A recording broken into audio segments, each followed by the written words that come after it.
বৃহস্পতি শিরোনাম নিউজের পক্ষ থেকে আপনাদের অভিনন্দন। আমরা আপনাদেরকে যে স্থানটি দেখাচ্ছি এটি হচ্ছে যে ফিশারিঘাট, নতুন ফিশারিঘাট। এটি কর্ণফুলী ব্রিজের সাথে সংযুক্ত। এটির বয়স খুব বেশি দিন নয়, সম্ভবত 8 থেকে 10 বছর হবে এই ফিশারিঘাটটা তৈরি হয়েছে। এবং এখানে প্রতিদিন সকাল ভোর 6টা থেকে একেবারে 11টা, দুপুর 11-12টা পর্যন্ত বিক্রি চলে।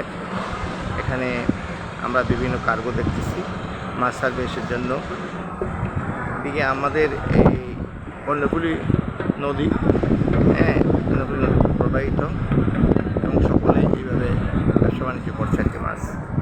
মাছের এই প্রজেক্টগুলো এখন সবাই বেচা বিক্রি করে ক্লান্ত, হয়তো তারা আবার আগামীকাল সকাল থেকে মাছ বিক্রি শুরু হবে। মধ্যরাত থেকে এখানে মাছ আসা নেওয়া শুরু হয়।